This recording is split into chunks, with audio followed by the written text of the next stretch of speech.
Is it normal to feel like you lost someone who's still alive, still breathing, but chose a life without you? I never thought I'd be writing something like this, but I don't know where else to put these feelings.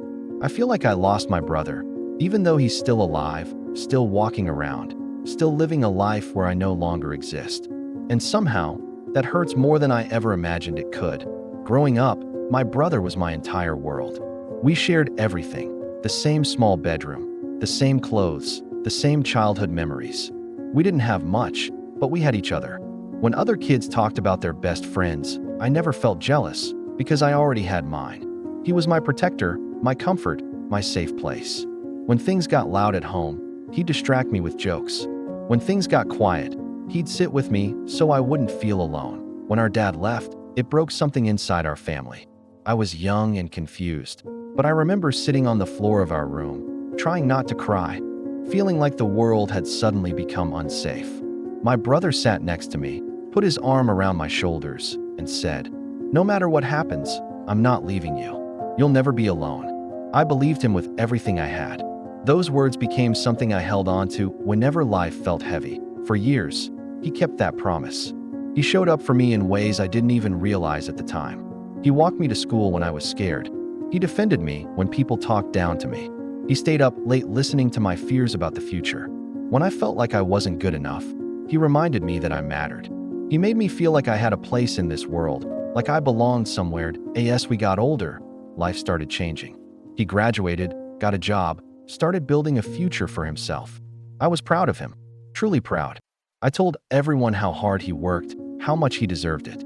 I thought this was just what growing up looked like. Adults get busy. Responsibilities pile up. I understood that, or at least I thought I did. At first, the changes were small. He replied a little slower. He missed a few calls. I told myself it was normal. Then the replies became shorter.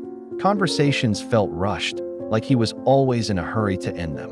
I started noticing that I was always the one reaching out first. Still, I didn't say anything. I didn't want to be needy. I didn't want to sound insecure. I didn't want to push him away by asking for too much. Then he met new people, new friends, a new world that didn't include me. I watched from a distance as his life slowly filled up with things I wasn't part of anymore. He started posting pictures online, smiling, laughing, surrounded by people who seemed to know him better than I did now. I would stare at those pictures longer than I should have. Trying to understand when I stopped fitting into his life, I felt stupid for missing someone who looked so happy without me that I kept telling myself I was overthinking it, that I was being dramatic, that siblings grow apart, and this was just a normal part of life. But deep down, something felt wrong. It wasn't just distance. It felt like I was slowly being erased. The moment that really broke me was my birthday. He had always been the first person to text me, every single year. Even when we were younger and had nothing, he found a way to make me feel special. That year, my phone stayed silent. No message, no call, nothing. I watched the hours pass, refreshing my screen like an idiot, waiting for a name that never appeared. Later that day, I saw he had posted pictures, out with friends, smiling, living his life. It felt like a punch to the chest.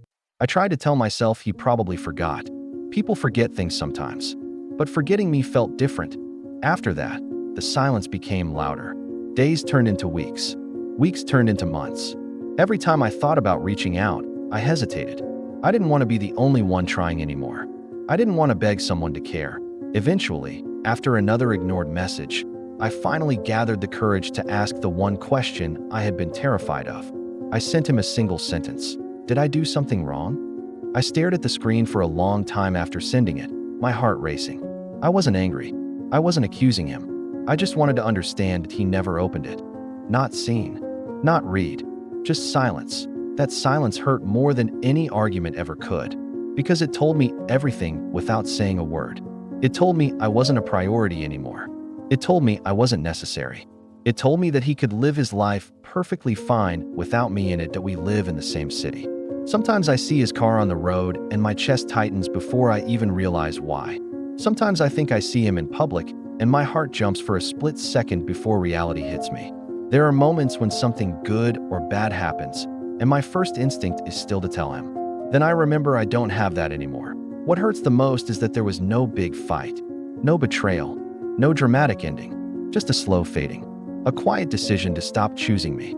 It feels worse than losing someone to death, because death doesn't make you question your worth. Death doesn't make you replay every conversation, wondering where you went wrong. That I'm grieving someone who's still alive. Someone who could text me right now if he wanted to. Someone who promised he wouldn't leave.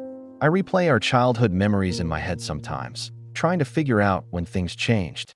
Trying to figure out when I stopped being important. That I don't know how to move on from someone who's still out there, living a life where I no longer exist.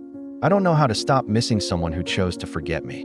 All I know is that losing someone who chose to leave hurts in a way I was never prepared for. Because the hardest part isn't that he left. It's that he didn't have to. And he didn't even say goodbye.